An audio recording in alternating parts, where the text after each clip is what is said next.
Bismillahirrahmanirrahim. Alhamdulillahirabbil alamin.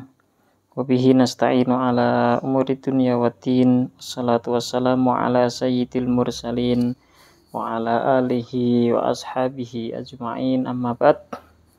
Allahumma la ilma lana illa ma 'allamtana innaka antal alimul hakim. Allahumma anfa'na bima 'allamtana wa 'allimna ma yanfa'una wa zidna ilma.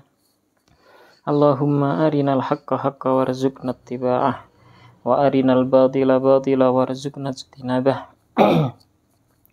Waj'alna mimman yastami'unal qawla fayattabi'una ahsanah wa adkhilna bi rahmatika fi ibadika salihin. Amin. Kita sampai pembahasan fasal udzur salat. Faslun ay hadza, adapun ini itu satu fasal fi a'dzari sholati, tentang udzur salat. A'dzarus sholati, adapun udzur salat itu itnani, ada dua.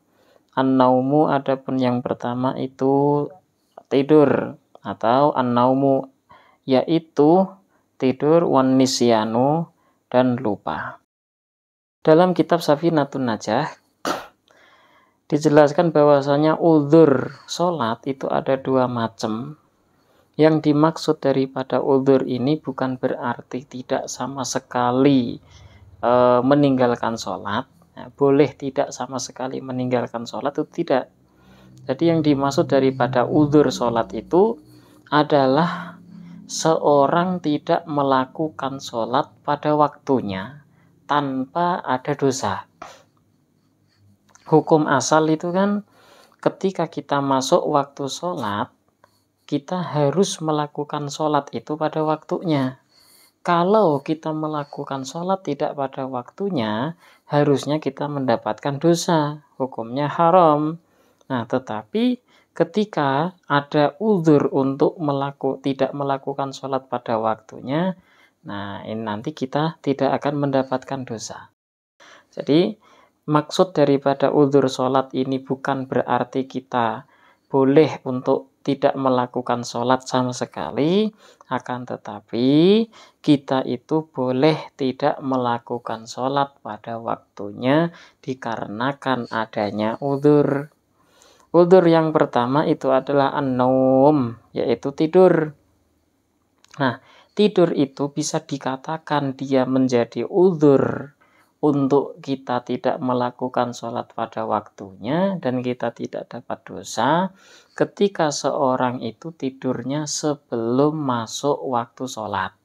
Contoh, waktu zuhur kita umpamakan zuhur itu masuk jam 12 sampai jam 3. Nah, jam 11-nya atau setengah 12 kita tidur. Bangun-bangun sudah jam 4 sore. Maka kita berarti tidak melakukan sholat zuhur pada waktunya berarti. Dosa atau tidak? Tidak dosa. Kenapa? Dikarenakan ada udzur, yaitu tidur sebelum waktu sholat zuhur. Tetapi setelah itu kita qadha ya. Oke. Atau tidur setelah masuk waktu sholat.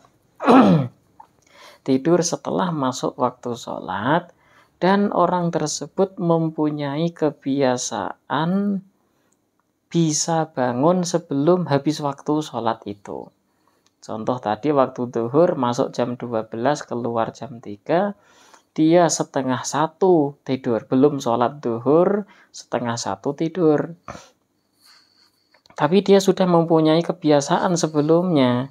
Artinya jam 2 atau setengah 3 sebelum habis waktu zuhur dia bisa bangun untuk melakukan sholat zuhur. Nah, akhirnya dia tidur setengah 1 malah kebablasan. Jam 4 baru bangun. Nah, tidur yang semacam itu dikatakan sebagai udzur. Beda halnya kalau orang tersebut tidur setelah masuk waktu sholat dan tidak memiliki adat kebiasaan atau tidak berpesan kepada orang yang thiqah untuk membangunkannya. Jadi ada dua gambaran. Seorang tidurnya dianggap udzur, yaitu ketika tidur sebelum masuk waktu sholat. Terus yang kedua, orang tidurnya itu setelah masuk waktu sholat, tapi mempunyai kebiasaan untuk bisa bangun sebelum habis waktunya, atau dia berpasrah kepada seseorang yang fiqh untuk membangunkannya sebelum habis waktu sholat tersebut. Dan satu gambaran orang tidur itu tidak dijadikan sebagai udzur, yaitu ketika tidurnya setelah masuk waktu sholat, dia belum sholat, dan tidak ada kebiasaan bisa bangun sebelum habis waktu sholat, atau dia tidak berpesan kepada orang fiqh untuk membangunkannya. Nah, ada hukumnya, tidur itu ada hukumnya. Hukumnya mubah, boleh-boleh saja ketika tidurnya sebelum masuk waktu sholat, dan hukumnya menjadi makruh ketika masuk waktu sholat dia belum sholat malah tidur, tapi dia memiliki kebiasaan bisa bangun sebelum habis waktu sholat, atau dia berpesan kepada orang fiqh untuk membangunkannya sebelum habis waktu sholat. Maka tidurnya tadi hukumnya menjadi makruh. Dan menjadi haram ketika tidurnya setelah masuk waktu sholat, dia belum sholat tidur, malah tidur. Dia tidak mempunyai kebiasaan atau bahkan yakin akan bablas, maka waktu tidurnya itu menjadi haram. Nah, itu udzur yang pertama, seorang diperbolehkan untuk tidak melakukan sholat pada waktunya, udzur berupa tidur. Yang kedua, an-nisyan, gara-gara lupa. Lupanya ini disyaratkan harus gara-gara satu perkara yang mubah, yang boleh-boleh saja. Kalau lupanya itu gara-gara sesuatu yang makruh atau gara-gara sesuatu yang haram, maka tidak dianggap sebagai udzur. Contoh, seorang lupa melakukan sholat pada waktunya dikarenakan perkara mubah. Seperti contoh, dia itu masuk waktu sholat duhur, belum melakukan sholat duhur, tapi dia malah makan, atau dia itu minum, atau dia itu jual beli. Nah, jual beli itu kan mubah ya. Itu boleh-boleh saja. Dia itu melayani pembeli, tahu-tahu sudah loh kok masuk waktu asar, ya. Dia tidak sadar. Dia lupa kalau dia belum sholat. Pas masuk waktu asar baru ingat tuh, saya belum sholat duhur. Maka itu dianggap sebagai udzur lupanya itu tadi. Tapi kalau udzur lupanya itu gara-gara satu perkara yang makruh, seperti contoh main catur. Main catur itu hukumnya makruh. Dia main catur, kemudian sampai lupa dia sudah sholat atau belum. Nah, masuk waktu asar, dia baru ingat loh, aku belum sholat duhur ternyata.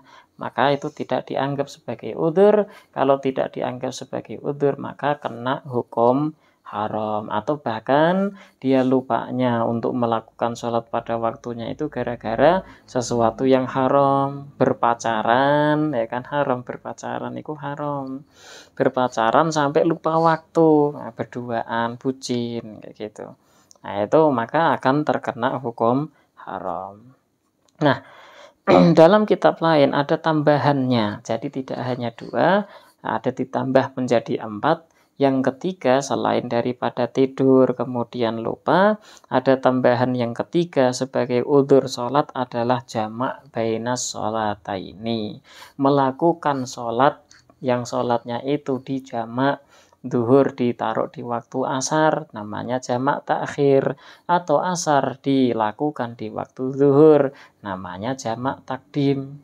Kalau duhur dilakukan di waktu asar, berarti kan tidak melakukan sholat duhur pada waktunya.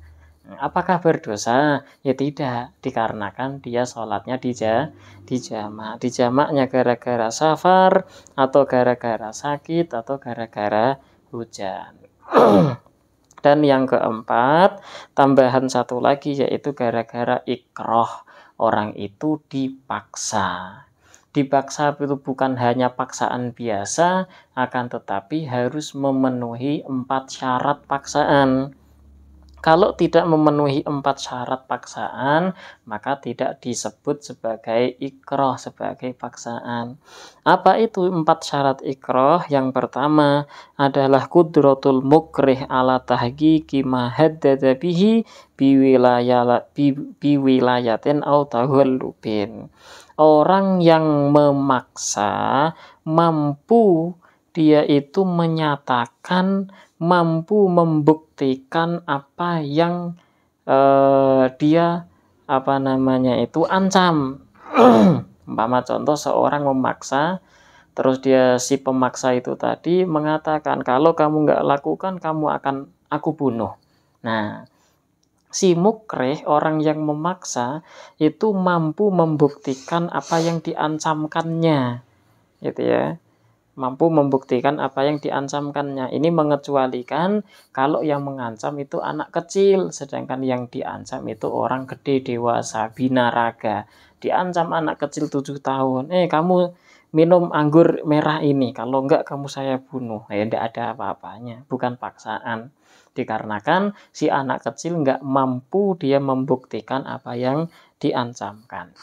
Yang pertama, orang yang memaksa mampu membuktikan apa yang diancamkan. Yang kedua, mukroh atau orang yang dipaksa tidak bisa mengelak.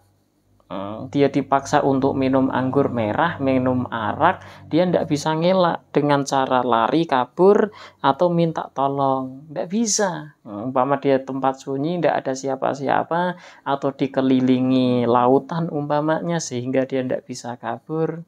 Nah, jadi si mukroh, orang yang dipaksa tidak bisa mengelak. Mengelak dengan cara minta tolong atau kabur atau lari. Yang ketiga, si mukroh, orang yang dipaksa itu menyangka, jadi memiliki persangkaan kalau dia itu tidak melakukan apa yang dipaksakan, pasti mukrih, orang yang memaksa, akan segera melakukan apa yang diancamkan. Jadi ada perasaan, prasangka daripada orang yang dipaksa, kalau aku tidak melakukan apa paksaan itu tadi, maka pasti aku akan dibunuhnya. Yani ancamannya itu betul-betul akan dilakukan. Dan yang keempat, Allah takuna hunaka qarinatu ikhtiyar. Tidak ada di sana qarinah ikhtiar. Ikhtiar itu pilihan, umpama disuruh minum anggur merah, terus dia itu terbesit dalam hatinya, asik nih anggur merah, gitu kan. Nah, itu tidak ada seperti itu. Tidak ada tanda-tanda untuk dia itu malah seneng untuk melakukan paksaan, itu tidak ada. Nah, dari 4 syarat ikrah, jika betul-betul terbukti 4-4-nya ada semuanya, terpenuhi syarat 4 itu, maka barulah seseorang dikatakan ikrah, terpaksa. Kalau salah satu daripada 4 itu tidak terbukti, tidak semuanya ada, atau hanya ada 3 saja, hilang 1, maka tidak disebut sebagaimana ikrah. Kalau orang dipaksa untuk jangan melakukan sholat, kamu tidak boleh sholat, kalau sholat kamu saya bunuh, tapi dia malah seneng, seneng aku malah tidak sholat, ya kan? Maka itu ada qarinah ikhtiar itu, ya kan? Maka orang tersebut itu dinyatakan tidak terpaksa. Kalau tidak terpaksa, maka orang tersebut kalau betul dia itu tidak sholat, nanti akan mendapatkan hukum haram. Ada 4 uzurnya sholat. Yang pertama itu adalah tidur, yang kedua nisyan, lupa, ketiga jamak, dan yang keempat al-ikrah, terpaksa. Wallahu a'lam bishawab. Wa sallallahu ala sayyidina Muhammad wa ala alihi wa sahbihi wa baraka wa sallam. Walhamdulillahi rabbil alamin.